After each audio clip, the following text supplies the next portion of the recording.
Hey Raider Nation, thank you for joining us on the Only Nation podcast, brought to you by the Raider Ramble and sponsored by Chucky Stuggs. My name is Heidi, but you may know me as Kevlar Prom Dress or even Raider Ladybug. I'm here with Raider Homer and T3 Raider Facts, and we're ready to talk some Raiders football together. Always ready to talk Raider football, and shout out to ChuckyStuggs.com. Be sure you go there and get you a flag for their flag challenge and enter the promo code HomerFlag for $9.99 off. And that is a great addition to our podcast. We're looking ahead to Week 1 against the Baltimore Ravens on Monday Night Football, so let's go. Today on the show, we'll reflect on some of the news and notes from the past week, and then we'll focus all our attention on the first regular season game with a packed Allegiant Stadium home crowd coming up on Monday Night Football. And our own Raider Homer is going to be there, live and in person. In the game as well. That's right. I broke down and got the vaccination. I had my own reasons outside of seeing the team. I lost Cesar Rodriguez, as we mentioned, which was a good friend of mine, great father, great family man. And then a good friend of mine as well caught COVID, but he was able to beat it quickly because he had the vaccination. So I decided to go ahead and get mine. Why not? Because I will be in the stadium too, and I'm going to be in the black hole. So I'm super excited, and I will have my Chucky Stuggs flag. So Raider Nation, we want to hear from you. This is the Only Nation podcast. Give us a call, 904-701-8667. That's 904-701-8667. Man, tell us what you thought about this game. Tell us how excited you are for this season. Here's the latest Raider news.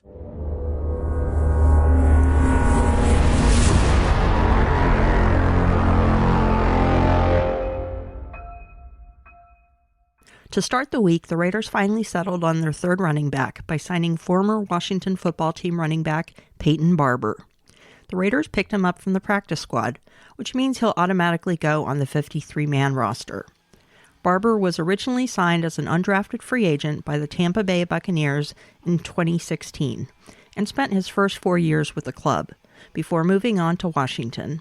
In his 5-year career, Barber has appeared in 79 contests with 30 starts. He has carried the ball 645 times for a total of 2,245 yards and 19 touchdowns, in addition to 61 receptions for 361 yards and 2 touchdowns. I guess we should have expected this, right? We talked about this in the last podcast or two, how when the cuts were coming from the other teams that we were going to be seeing this. Now they're making some moves, but I guess what question comes to my mind is, what happened with Regis, Well, are they not ready to bring him up? They signed this guy, of course, Richard is still on the team, so I'm expecting him to come back from his injury. Is this guy just going to be around for a little bit? But, if you look at his numbers, he seems like a pretty good third-string running back. Not much of a drop-off, I guess. Maybe he's got a little bit more touchdowns, I believe, than Jalen Richard, so he might be a great pickup. Coming from the Buccaneers, Kirby, right, coached him, so I guess they would like his style of running back. Not sure how that factored into it. Probably not much at all, but just something that came to mind. At least they're still making moves. We're going to talk a little bit about some of the moves that, were kind of disappointing to me. But, hey, here we go. It's the season is starting, and they're making whatever moves they got to make sure we get into the playoffs. Peyton Barber is a proven guy with experience. He's got a track record, and he's a guy that the Raiders can lean on if they need to. Now, if Drake and Jacobs both stay healthy, we won't see much of him during the course of the year. But if one of the two of them goes down, this is a guy you can come in and count on coming in right away. I still think Trey Regis long-term is good, but he still needs some work, and he'll get that work in the practice squad. But I wouldn't be surprised to see him called up during the course of the year, but I really like the signing of Barber to come in as a proven third back. And I was kind of surprised to see that they let Emmons go off the practice squad. That I wasn't expecting right away. The Raiders also added a little more depth to linebacker on their practice squad by bringing back Markel Lee. Lee, who played his college football at Wake Forest, was drafted by the Raiders in the 5th round of the 2017 draft, and then was in and out of the starting lineup with the Raiders before going on IR in 2019, and then he was waived in 2020. The Buffalo Bills signed him in March of 2021, but just recently released him. To make room for Lee, the Raiders released linebacker Matt Richardson, who had shown some flashes during the preseason. Now, this move kind of surprised me a little bit. I mean, I liked Markel Lee when he was with the Raiders, but Max Richardson showed some flashes in training camp, and when they stashed him on the practice squad, I thought, well, this guy really is there for development. And at some point, they might be able to call upon him during the season and add him to the 53 man if they need to. Now, I'm not saying that I necessarily like Max Richardson better than Markel Lee, but Richardson really seemed to be making some strides. I'm glad to see Markel Lee back. He was very productive during his time in, but it was a very undermanned linebacking crew that he was a part of. So let's see what happens with him back on this team with a new linebackers coach and with a new cast. So let's see what happens. I liked Markel Lee, so I'm glad he's back. Like you just said, once a Raider, always a Raider. I kind of feel like, they were hoping that Muse would clear the waivers. Of course, he didn't. We'll talk about that. And so they had to go with Markel Lee. But we'll see what he does. He's on the practice squad. But, I mean, we're loaded up at linebacker right now. Just a few episodes, we were talking about the lack of depth at linebacker. And right now, we're loaded up. This is definitely something I think that they missed on, though, losing Muse once he didn't clear waivers. And they had to come and get Markel Lee, somebody that, they do believe in, I think. Gruden's seen him, a little bit. So I think that I think he'll be all right on the practice squad. He's not going to really do much, though, unless, Perriman, because he's dealt with injuries, he goes down. But, I don't think he's going to do very much for us. The Raiders also added another receiver to the practice squad, David Moore. Moore, a former fan favorite in Seattle, signed a 2-year deal with the Carolina Panthers during the offseason, but was then released last week. Moore will almost certainly get another opportunity on an NFL roster, whether with the Raiders next year or another team in the future. Moore is a former 7th-round pick by the Seattle Seahawks in 2017, where he amassed 78 catches for 1,163 yards and 13 touchdowns, with a career-high 6 last year. The Panthers signed Moore to a 2-year, $4.75 million deal during the offseason, then surprisingly let him walk before the season even got started. Again, they're just making moves, Moore, right? Seems like he's got some good numbers. They just signed him. They extended him. But then again, why did they let him walk? And then why did the Seahawks decide to pass on him? We'll take chances. We've proven we'll take chances on players. But is there something there? Is he kind of hard to work with, or what's going on? But I guess now that, Brown asked for his release, we needed somebody that's a little more proven. But still, it's time for Edwards to show up, and let's hope that Ruggs shows up as well, and David Moore is just somewhere down the line on the roster.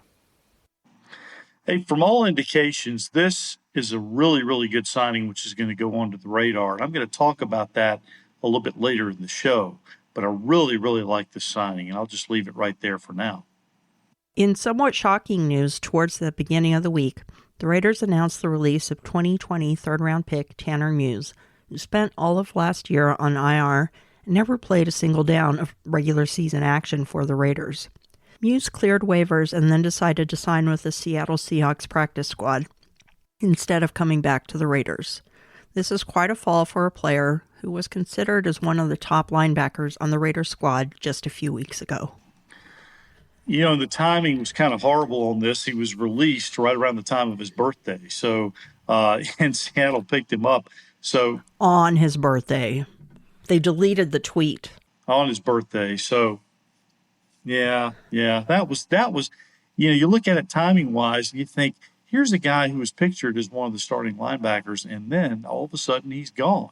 And I think it caught a lot of people by surprise, and it clearly put both Gruden and Mayock in the crosshairs. And I think a lot of people in Raider Nation are talking about the whiffs of the third-round picks over the last several years. That's a lot of what I've been hearing over the last few days. Yeah, like I said, this was disappointing to see. A lot of people were starting to buy into what he was doing. But again, this is when we were talking about Muse and what we were hoping that would happen with him, that was part of the discussion because the linebacking crew was thin. Now it's packed, Perriman, Wright, Kwiatkowski, Littleton, waiting on Morrow to come back. It's really not surprising, right, considering that Gruden let go of Mack. Of course, they're nowhere near the same kind of player, but I'm just saying they'll let go of anybody if whatever it takes to get the team right is what Gruden's trying to do. And they made some good moves at linebacker, and Tanner Muse, he was victim of that, but a lot of people seem to think that's just a business move. But yeah, I think they were hoping that he would end up on the practice squad, but he chose to sign with the Seahawks. I think that shows talent. If the Seahawks, they're known for linebacking, drafting really good linebackers, having a good linebacking or a good eye for linebackers, and Muse ended up over there. So we'll see what happens. Hopefully it doesn't come back to haunt us. But my major concern though is, like, I know we're buying into Wright and I know we're buying into Perryman, but they're getting up there. So while we've talked about us not wanting to draft projects, I wish that we would have held on to Muse, because even though he was still kind of a project, I think he had a high ceiling, and we had just got the guys we needed to kind of teach him. Now we got Markel Lee, which again, like I said, I was glad he was back, but I don't think Markel Lee has the athletic ability that Muse has. Kind of disappointed. We'll see what happens though. It's unfortunate that they did it on his birthday. But yeah, it just goes to show that this is a cutthroat business. Players leave all the time, and teams will cut your ass on your birthday. It's not for long. That's the NFL. Yeah, I can't say that I was surprised that they let him go. I was kind of surprised around the timing of letting him go. I've tried to avoid calling him a bust. I really wanted him to do well. I was hoping that he would. I'd warmed up to him a little bit in the last few months, but I'm honestly not surprised.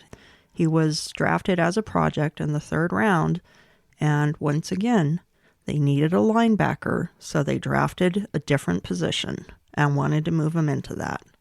Once again, it didn't work. I'm getting really tired of the Raiders doing that. It gets old. Just my opinion. Well, buckle up, because they're going to disappoint you many times down the road. That's the one thing that you got to realize, that these players, there's no guarantee that they're going to be great, right? We drafted Rolando McClain. You know what I mean? That's a draft bust. Tanner Muse in the 3rd round, hoping that with his athletic ability can turn into something special or solid. Not necessarily a bust. Not what we wanted. Hopefully we can do better, but nowhere near the bust that Rolando McClain was. So just, that's the way the draft works, What's wrong with drafting a player in the position that they're supposed to play? I don't understand why that's such a difficult concept. Well, right, so we play 2 linebackers for the most part on our defensive scheme. So with the 2 linebackers, you need some guys that have speed and some ball cover skills. Coming in as a safety, that he had a little bit of ball cover skills. But, look, all I'm saying is some linebackers, they don't work out. You know what I mean? The NFL is changing, and so is the linebacking position. And that's why they're trying to get these guys that can play both, free safety and a lot down in the box, hoping that they can become tackle or, linebackers. Because, look, it can happen. They took Mullen, right? Or, what's it, the number 55, the linebacker? I can't think of his name. Matt Millen. No, all right. Matt Millen was on the defensive line, and then they put him at linebacker, and he became a great player. So it's not unheard of. It's just with Tanner Muse, it didn't quite work out. I will just jump in real quick and say 2 words: Alex Highsmith. He is a starting linebacker for the Pittsburgh Steelers, and he was picked up just a couple of picks after Tanner Muse. He's a true linebacker. He was on the board. The Raiders should have picked him, and I'm just going to leave it there. You're not going to leave it there. You're going to take that straight to Q the next chance you get, and you're going to text him during the show. You ain't going to leave it there. No comment. I think Tom and I see eye to eye on this subject. That's all. Defensive line and linebackers are something the Raiders have overlooked for too long. Mm-hmm. I think that's just it's too easy to say that. I think that they've been trying to build on that. It's just not working out. Again, that's where I come in. Some of these players, they got to step up and play. We signed Littleton, and he didn't quite work out. It's just sometimes they don't work out. Here's what I'm saying. We got KJ Wright and Perryman, right? Remember, everybody was up in arms about Perryman, because he was coming in on injury. So, again, now what if Perryman goes down? We got Markel Lee. I don't know. They're kind of long in the tooth. I thought we should have held on to the younger guys, but it's whatever. What harm would it have been to draft a linebacker to play linebacker? It wouldn't have been any harm, but that's not what they were trying to do. But see, they did the same thing this year. I mean, they drafted Divine Diablo. He's not a true linebacker. I mean, they did the exact same thing that they did last year with Muse. When are they going to face facts that you need to get a true linebacker to step in and play linebacker in the NFL? Mic drop.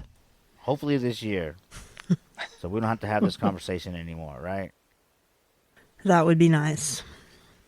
Rachel Gosson on Raiders.com has put down a lot of great information, highlighting some of the key stats and numbers to watch during the game, in addition to some interesting connections between these two teams, the Raiders and the Ravens. Be sure to check out Rachel's special Monday Night Football preview on Raiders.com. Well, I checked it out a little bit, but hey, I cannot wait to be there. This is going to be exciting. The first regular season game that we can get in as a fan and enjoy ourselves. So, I'm super excited to be there. But yeah, there was some interesting stuff in this article. Let me open it up. When I put this information down, Homer, I was going to preface my comment by saying, now we are going to actually have boots on the ground because our own Raider Homer is going to be there live and in person, and he's going to give us the stuff. In this article, though, it says notable connections. I like that. You know, they mentioned that, of course, we got Darren Waller from the Ravens off of the practice squad. Talked about Willie Snead. There's Yannick Ngakoue. I think that he has to have a huge game. He's faced their offensive line, so he has to have a huge game. And then they got Rob Ryan over there as our linebacking coach. So there's a lot of connections in this. So this is a pretty good article. I had forgotten that Tom Cable was actually an offensive line coach for the Ravens at one time. Yeah. Okay, with the Ravens coming to town, we're going to take a look at our keys to the game. We'll take a look at both offense and defense. We'll look at the offense first, since that seems to be the proven strength of the team going into the season. T3, why don't you get us started? All right, now there's many offensive keys to success here, but I'm going to mention just one thing. So to get things kick-started, we need to establish two things. Darren Waller is the number one target when throwing the ball, and Josh Jacobs is the number one target, at least going in to run the ball. So that means the ball will be getting into the hands of these guys early and often. But I will say this, if Henry Ruggs turns out to be worth the first-round investment that the Raiders have made, a concentrated effort needs to be made to get the ball in his hands early, in whatever shape or form that may be. Long ball, bubble screen, sweep, whatever. In addition to winning the battle of controlling the ball against the Ravens, I want to see Henry Ruggs get his touches and want to see him make at least 3 big catches during the game. So the return of at least the threat of the vertical passing game is one of my keys to the game on Monday night. Well, yeah, you know, if we can get Josh Jacobs going and get that play action, you know, bringing up the defensive backs on that play action with Darren Waller working the middle as well, we could get Ruggs over the top. And you know that's what Gruden wants to do. You know, he's going to ground and pound for a little while, try to establish a line of scrimmage, and then he's going to try to go deep, you know. And of course, Waller will be there. Waller and Renfro will be there to move the chains. I would like to see Ruggs really explode onto the scene in this first game. You know, under the night lights, the whole nation's looking or watching. You know, and he has to have a great game. So this is a pretty good key to victory.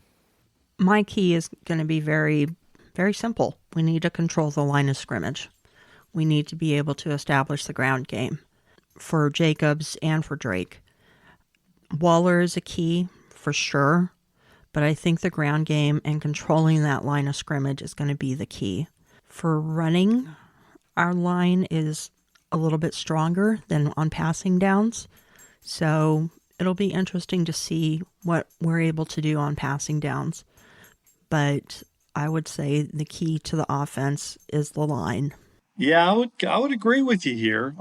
Leatherwood has gotten a lot of action during the preseason, but we haven't seen the ones all together.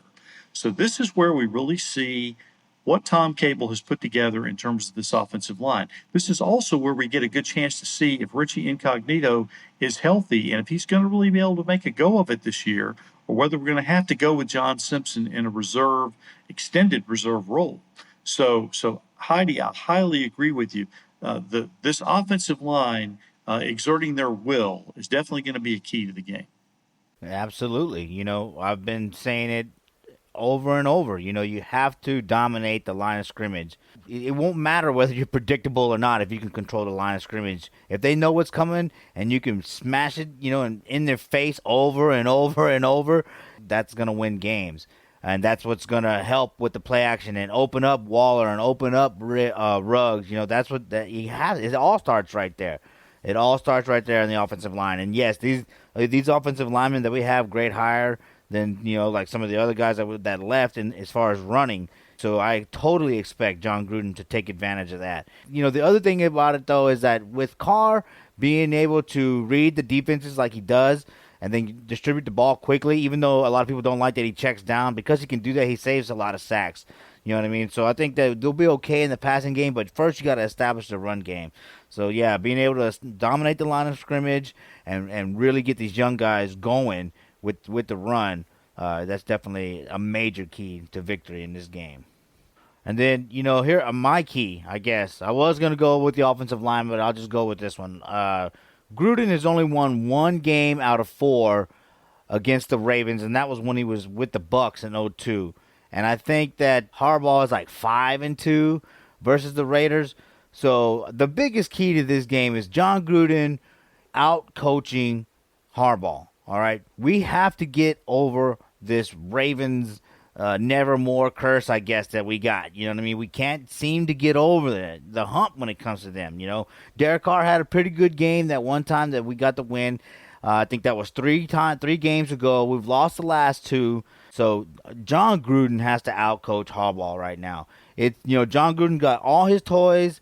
He's got his defensive coach. He's got his defensive toys. Now outcoach Harbaugh. If Gruden can do that, we're definitely going to win this game. And if he does a great job at it, who knows? Maybe Gangsta Raiders right. We might blow them out. I've been hearing that a lot. You never know. If we could, on a defense, contain Lamar Jackson and make him throw. I know the Ravens want to throw a little bit more, but if we can make him one-dimensional, make him throw, we might be a little more opportunistic and get some turnovers. But Gruden definitely has to outcoach Harbaugh. I'd like to see a little bit of aggression in him in the red zone, but that's nothing new. I've been saying that about Gruden and his coaching style for a long time. We get into the red zone and we seem to die. So yeah, he definitely needs to outcoach Harbaugh. Harbaugh's a really good coach, and he's had Gruden's number. It's time for Gruden to wake up and put him in his place. And I will agree to everything everybody has said, and I will add one additional thing on the offensive side of the ball. 51-yard field goals are okay. 21-yard field goals, no. And I'll just say, if you got to kick the field goal, kick the field goal. You know what I mean? Here comes the defense. Get on the field defense and play well. This is going to be one of those games. I think that if our defense can really put the pressure on Jackson, right, to pass and not let him run all over the place, of course we're going to do great. But, I mean, yeah, I know everybody's still talking about the red zone. But I'm still of the old school, man. When you get down in there, fire off the ball. That goes to Heidi's key to victory, right? When you're down there inside the 5, get off the ball. And if you got to run it at him, knock him off the ball and get in the end zone. You know what I mean? So use that key to victory in the red zone and get in there. Dominate the line of scrimmage. All right, now let's take a look at the Raiders when they are on defense. This time, Homer is going to start the conversation. Homer, what is one of the keys for this defense against the Ravens? Pressure, containment. You know what I mean? You can't be stupid. You know what I mean? You can't over pursue. Recognition as well on the screen. You're going to try to do that. If they know that Hobbs is going to want to come off the edge, watch out for the screen. But this is Yannick's game. Yannick, he practiced against these guys, so he should have a good idea of what they want to do, what Lamar Jackson likes to do. He should be in the ear of Max Crosby. So Yannick, to me, playing on the defensive line of scrimmage and dominating that side of the line of scrimmage will be the key to victory for us. If Yannick has a big game, then we're going to have a great game. So my key to victory is Yannick Ngakoue having a hell of a game. Give us something like 3 sacks, 3 or 4 tackles for a loss, pass deflected at the line of scrimmage. Give us some fire on that line of scrimmage. Get in some people's faces. So my key to victory is Yannick Ngakoue having a hell of a game. Yeah, Homer, that will be a great one. Yannick Ngakoue playing against his old team in the bright lights of Monday Night Football in the first game in Allegiant Stadium, packed to the gills and loud. I think this defense is going to really be energized, and let's see if Yannick and Max can really be that tandem that they've been talking about being all during the offseason. So, yeah, I hope this is Yannick's game, just like you said. And I'm going to agree pretty much with Homer. Wait, what? Shut up. Newsflash, This is the big one. newsflash. Homer is having a heart attack. I can see it on the screen. I'm coming. It's the I'm coming Widowmaker. home. I'm going to agree with Homer on this one. It's going to be pressure. It's going to be the line. Games are won in the trenches, and that's what we got to do.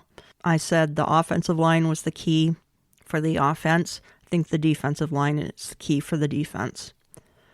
We need to put pressure on them when they're passing, make Lamar Jackson feel very uncomfortable when he has to throw the ball because he can't throw it that well.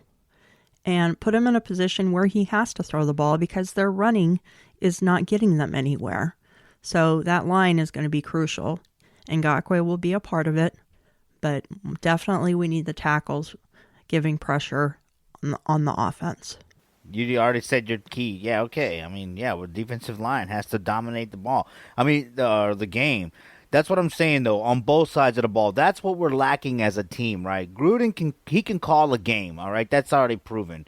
You know, Derek Carr can chunk the rock, okay? That's already proven. You know, Waller can catch the ball. That's already proven, right? What we have not proven on either side of the ball is being able to establish the line of scrimmage and dominate the line of scrimmage. So that's what's going to make this team go to the playoffs, all right? That's why they did build what they did on the defensive line and then rework the offensive line, right? A lot of, they wanted Hudson to take a pay cut, but Hudson was looking for more money. So they got these guys in there that are they're run grader, the road graders. They're grading high at the run game. So Gruden wants to do that. He wants to dominate the line of scrimmage and run at you and control the clock. And then Bradley wants his defensive line to come at you in waves. You know what I mean? Because that was the main focus, right?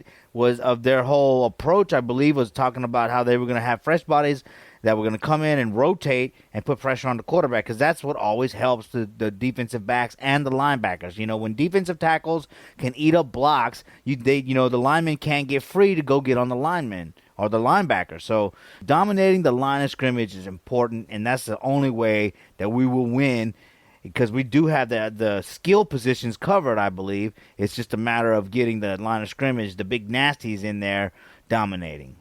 And you're right. What we didn't have last year, we do have this year to start off, is Gus Bradley and that defensive scheme. And he talked about bringing waves of guys in, bringing guys in fresh to keep that defensive pressure up. And I agree with both of you that that's going to be a key. Now, what I see as a key is just simply this. No penalties for jumping off sides, at least 4 sacks, and at least 1 takeaway. Now, a lot of Lamar Jackson's weapons are either out or banged up, so that defensive line is going to have to bring the pressure, and they're going to have to hold contain. If they can provide constant pressure, keep those hands in the air, and not let up, then I think all 3 of those things can happen. And I think if all 3 of those things happen, we'll be looking at a Raiders victory. So again, a very simple formula: no offsides penalties, 4 sacks, and 1 turnover. Yeah, I mean, this is, again, Gruden out-coaching Harbaugh. Gruden has to have these players ready to not make mental mistakes, stupid shit like offside penalties, Stop doing that, you know what I mean? Or illegal motion and things like that, illegal formation. Gruden has to be able to show up and have his guys ready to play, having their minds focused and locked in and not making mistakes. So, yeah, definitely don't need penalties or any stupid penalties, because penalties are going to come. But, yeah, got to get some sacks, of course, dominate the line of scrimmage. And the takeaway, absolutely. But that starts, I believe, with the line of scrimmage. If you start putting pressure on Lamar Jackson, you don't let him run around, keep him contained, he's going to have to throw the ball. And then we'll see what happens with Hobbs, I guess let's say that. Who's going to get the first turnover? Who's going to get the first interception? My money's on Hobbs. Who y'all got? I'll take Hobbs. All right, cool. Well, there you go. I'll take Littleton. I think Hobbs is going to blitz and cause a quarterback fumble. Anyway, any way you can make it happen. Any way you can make it happen. That's what it is. Get a short field. You know what I mean? And then let Gruden take a few shots at the end zone. And then, but, again, if we get a short field and we can't get in the end zone, that's when we take the points, right? I'm just trying to figure out when it's okay to kick field goals and when it's not, you know what I mean? Getting the short field, getting the turnovers and getting a short field, it will help this offense score more points, you know what I mean? So it starts there. It starts with the line of scrimmage. I hope we're all right. Let's all get the turnover. Yeah, I think, just like T3 was saying, I think a turnover is going to be a key.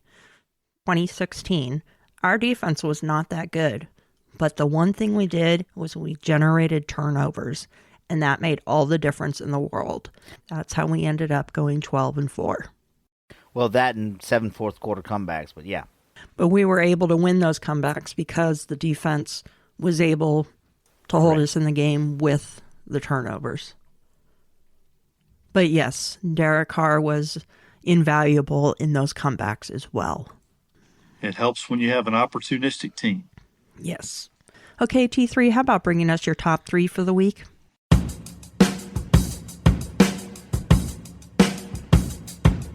T3's top 3. All right, here is this week's top 3. Number 1, I want to wish Tanner Muse well, and I hope he has a good NFL career. Now, I've always felt that he was drafted way too high, not his fault, and he may have to end up making a name for himself on special teams just like Dallin Levitt. Having said that, Gruden and Mayock have to take a really close look at the third round, draft guys at their true position, like we mentioned earlier, or just pick up the best player available. Have they been doing that? No. Now, if Brian Edwards does what I think he can do this year, then I will back off my stance, but only just a little. Number 2, wide receiver David Moore could prove to be one of the sneakiest signings during the past couple of weeks across the entire league. I can't believe that the Panthers let him go, or that the Seahawks let him get away in the first place. Now he is safely protected on the Raiders practice squad, but don't be at all surprised to see David Moore move up at some point onto the 53-man roster. The rest of this Raiders receiving core better stay sharp because Moore is better.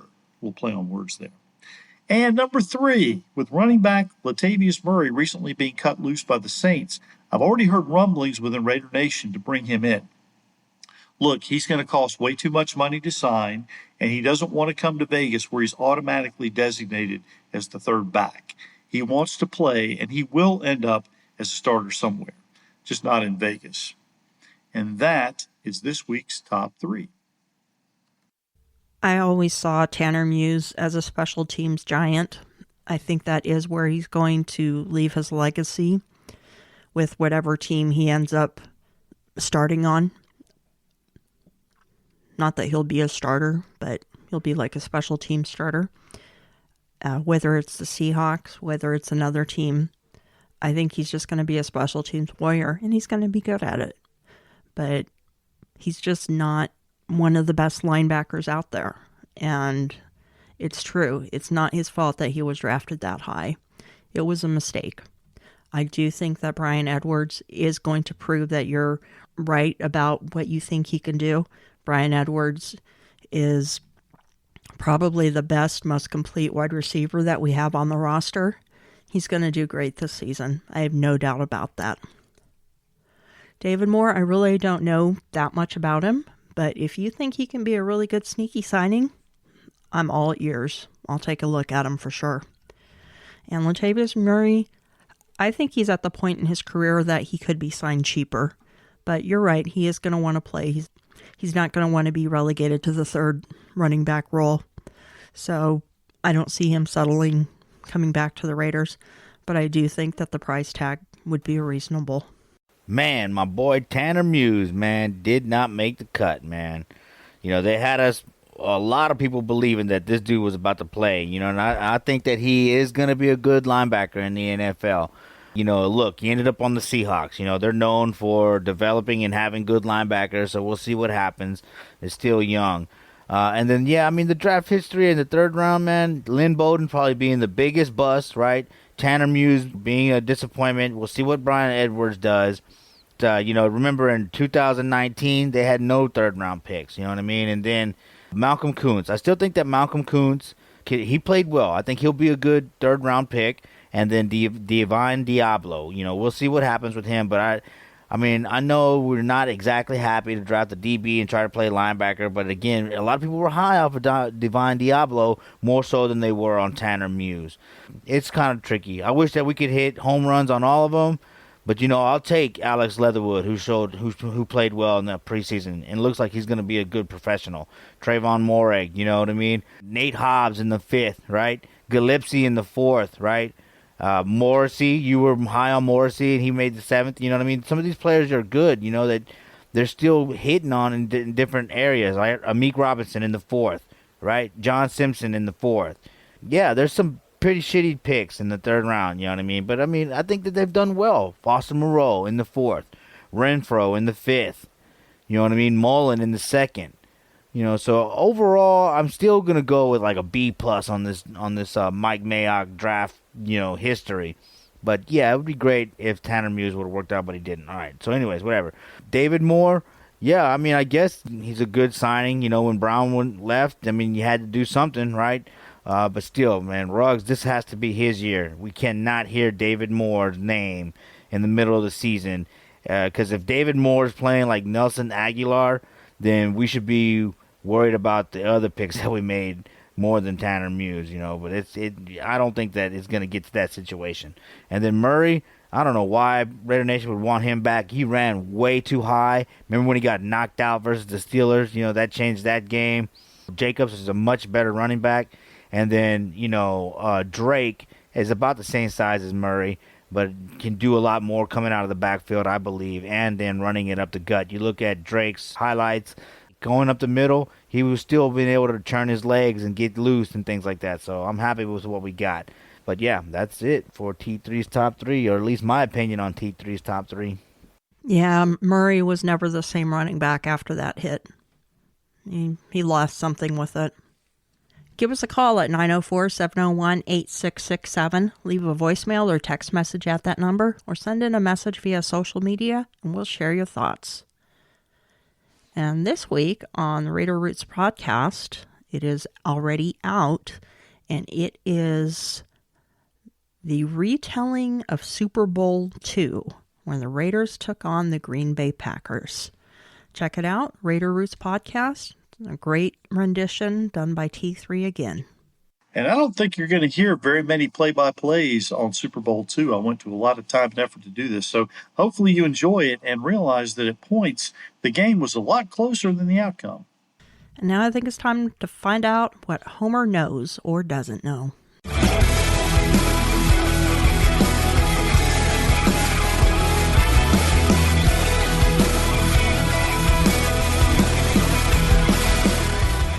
Hey Homer, did you know? All right, now it's time for another edition of Hey Homer, Did You Know? In this segment, I will ask Homer and Heidi and the rest of our listening audience a Raiders-related question with 3 possible answers to choose from. It's multiple choice, so just give it your best guess. So here goes with this week's question. The Baltimore Ravens played their first game at home in Baltimore's Old Memorial Stadium on September 1st, 1996, after moving from Cleveland. That first game was played against the Oakland Raiders. Starting quarterback Jeff Hostetler was injured for the Raiders at the time, so who led the Raiders offense during that Week 1 contest against the Ravens? Was it A, Vince Evans, B, Donald Hollis, or C, Billy Joe Hobert? Man. Homer, what do you think? That was a long time ago. I'm going to say A, Vince Evans. Heidi, what do you think? You stole my answer. I have no idea if it's Vince Evans, but I loved the guy. Loved every time that I got a chance to watch him play. So I'm going to say A, Vince Evans. You know, Vince Evans was getting toward the end of his career with the Raiders, but that actually is not the correct answer. The correct answer is C, Billy Joe Hobert. So he was the starting quarterback in the Raiders game against Baltimore as they opened up their careers, I guess, with the Ravens in Baltimore. So Billy Joe Hobert is your answer. By the way, the Raiders ended up losing that game 19-14. And that is this week's version of Hey Homer, Did You Know? This is how far it goes back, the quarterback issue we've had as a team. All the way back to Billy Joe Hobert. Donald Hollis and Vince Evans. Now, Vince could play a hell of a game, you know what I mean? But he wasn't taking us to the Super Bowl, you know what I mean? But, man, this makes me really excited to see what Derek Carr can do this year. Because, man, if he can really step it up and we get that defense that we need, we might go to the Super Bowl here in the next couple of years. Maybe this year, you never know. And then sometime in the future to be, hey, Homer, did you know that y'all won the Super Bowl in this time and that time? And you ask me a question and I'll know the answer, you know, because we'll never forget that. But some of these quarterbacks are forgettable for sure. As I was watching the footage, I don't think I have seen anything uglier than black helmets, purple jerseys, and black pants. It was horrible. I think I had Vince Evans come up in my Facebook people you may know recommendations once. So if he pops up again, I'm going to have to ask him. And then, hey, you want to come on my podcast? Okay, I'll do that. Yeah, don't forget that, okay? Yeah, maybe additionally, yeah. I have my ulterior motives, I admit. And now, Raider Nation, it's time for Heidi's Heroes.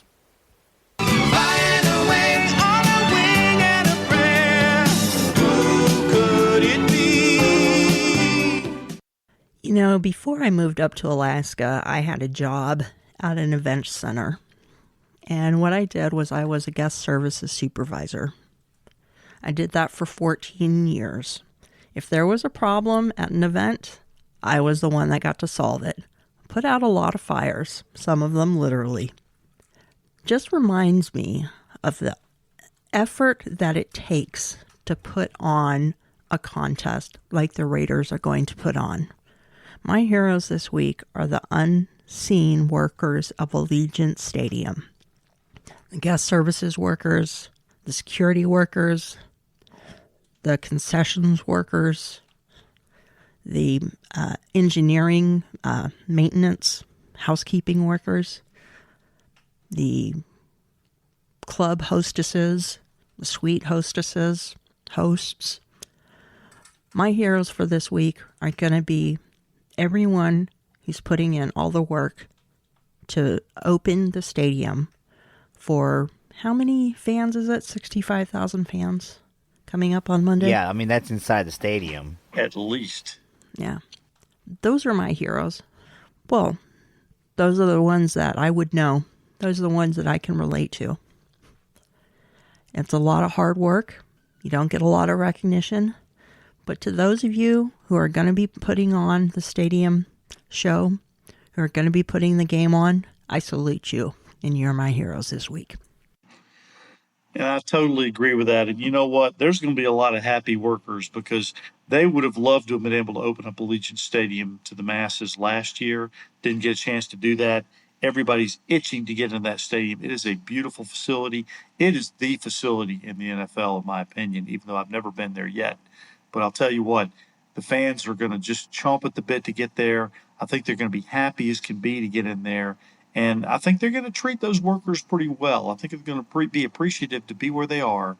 And I hope that maybe all the workers that are there understand what an integral role they play in pulling this thing off, because they are going to be front and center in the bright lights on the national stage on Monday Night Football. You know, I like this one, Heidi. This is a really good one. You know, a lot of people that work these events and stadiums, you know, they were out of work, you know, and they were struggling. And now their time to get back on their feet.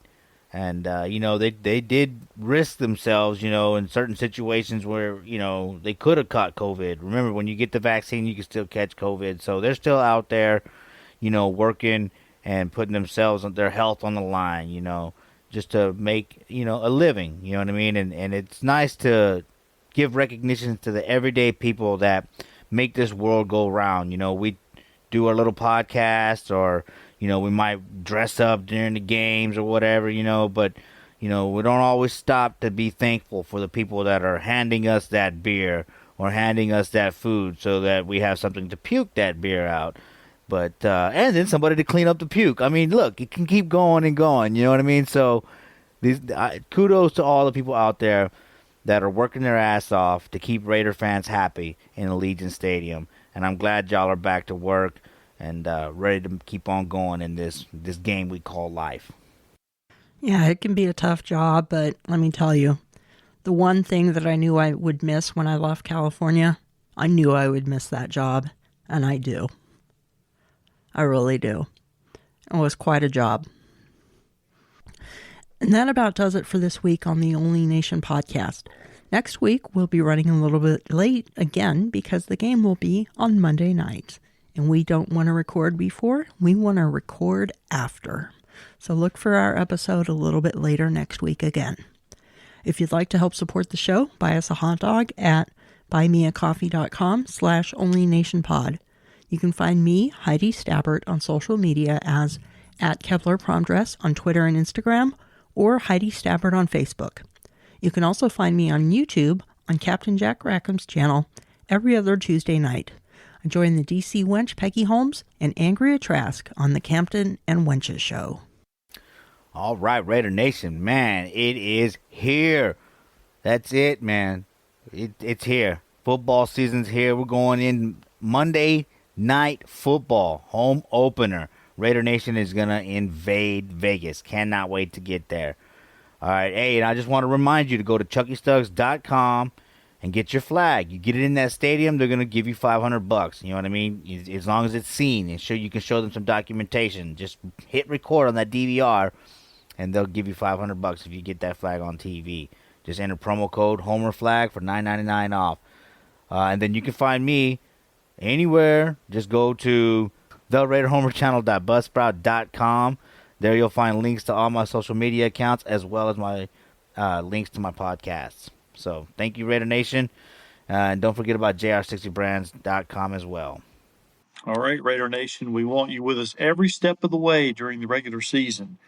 So here's what we would like you to do. Send us your name and address so we can send you some free Raider swag. Call us and tell us what you want to know. Throw us an interesting nugget that we could use on one of our upcoming episodes and become a part of what we're doing here. Remember, this is the Only Nation, and we want you to be a part of it. So call us at 904-701-8667. That's 904-701-8667. Call us now and join the Only Nation podcast family. There are two easy ways to find me on social media. You can send me a tweet at T3_sports703, as several of you do, or you can hit me up on Facebook at Tom, Thom Jones. I'll do my best to respond back, and I would love to include your comments on an upcoming show. And thank you for tuning in and also for getting involved. And thank you for listening, everyone. And thank you especially to Chucky's Thugs, our newest sponsor. We really appreciate working with you and supporting our show. Until next time, everyone, go Raiders. Go Raiders. We are not just a nation, we are the only nation. Raiders.